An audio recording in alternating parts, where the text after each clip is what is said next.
राजस्थान विधानसभा की बड़ी गरिमापूर्ण इतिहास रहा है। विधानसभा के नियम और प्रक्रिया के नियम जो आर्टिकल 208(1) के तहत बने होते हैं, उसमें स्पीकर यानी विधानसभा के अध्यक्ष सर्वोपरि अधिकार प्राप्त है।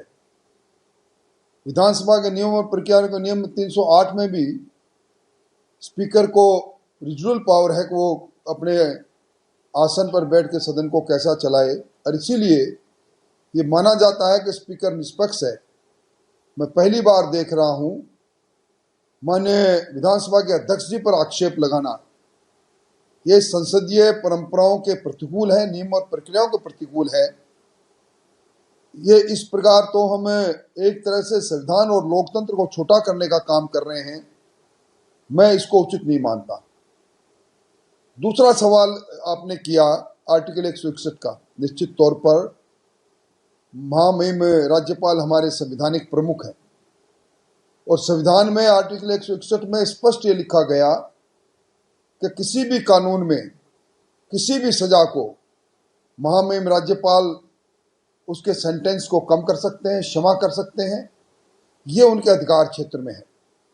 अपने अधिकार क्षेत्र का उपयोग महामहिम राज्यपाल जो संविधान प्रदत्त अधिकार है अगर वो करते हैं तो मैं समझता हूं कि संविधान प्रदत्त अधिकारों का उपयोग करना, उस पर किसी पर आरोप ये लगाएं क्या ये बात गलत है, इसको मैं उचित नहीं मानता। हाँ, ये बात भी सही है, आपने पूछा कि इस प्रकार आर्टिकल 161 का उपयोग यदा कदा हुआ है, बहुत कम हुआ है देश के अंदर, पर अपार्य स्थितियों के अंदर महामहिम राज्यपाल को ये अधिकार है और वो अपने अधिकारों का किस प्रकार उपयोग करेंगे ये उन पर निर्भर करता है।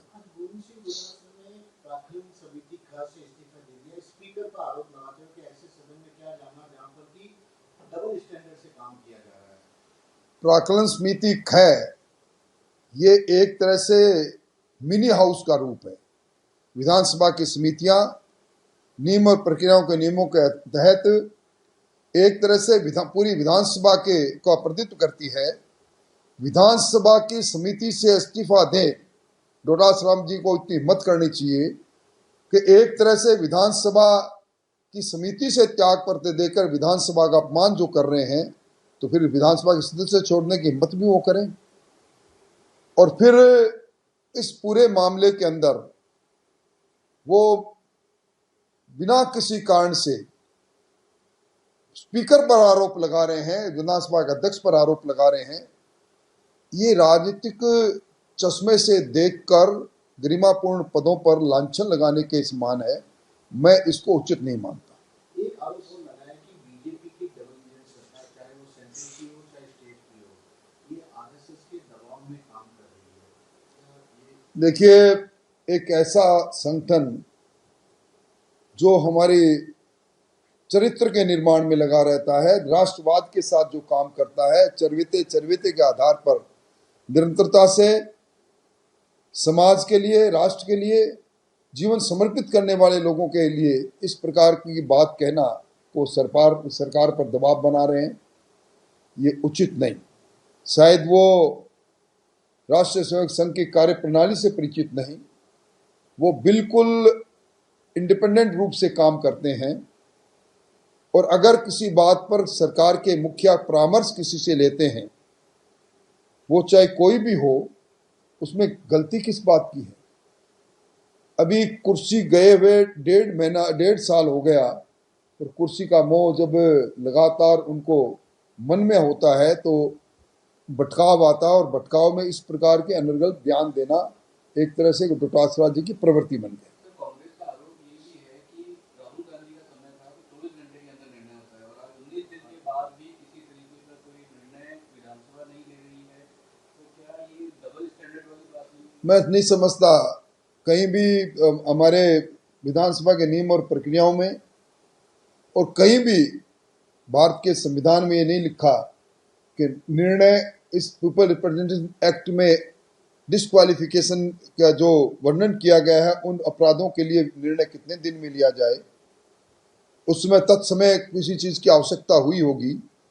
और चूंकि राजस्थान विधानसभा के अध्यक्ष जी ने मामला एजी को भेजा, जो एक तरह से लीगल बैटरी के अंदर सर्वोच्च पद पर है, और उनकी राय लेना उन्होंने चाहा, और खुद वो कुछ दौरे पर चले गए, इसलिए कुछ विलंब हो गया। और इसमें मैं समझता हूं कि निश्चित तौर पर जल्दी ही निर्णय होगा। ये कह रहे हैं कि आप कांग्रेस के सांसदों को शशि कपूर वाले इशू पे तोड़ने की कोशिश करो, बिना पार्टी के अध्यक्ष को बताए आपने एक समिति बना दी और फॉरेन भेजने उन्हें, क्यों कांग्रेस को तोड़ने की कोशिश कर रहे हैं इस वक्त, वो भी ऐसे मुद्दे पर?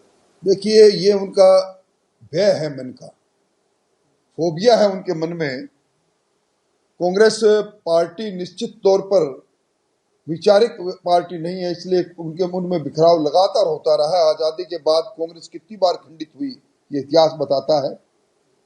और जब देश के सामने पूरी दुनिया को अपनी स्थिति बनाने का मौका, बताने का मौका मिलता है, ऑपरेशन सिंदूर में पूरी दुनिया ने भारत के नेतृत्व का और भारतीय सेना का शौर्य और नेतृत्व की क्षमता देखी है, तो मैं समझता हूं कि ये तो गर्व की बात है, और गर्व से सब लोगों को जाना चाहिए।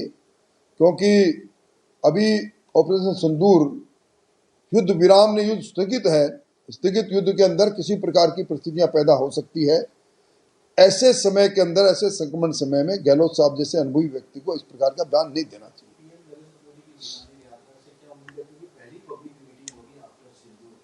देखिए, मैं अभी चूरू जिले के दौरे से लौट रहा हूं। इस यात्रा को लोग अलग अलग नजर से देख रहे हैं। लोग कह रहे हैं कि इस यात्रा में राष्ट्रभक्तों का सम्मेलन है।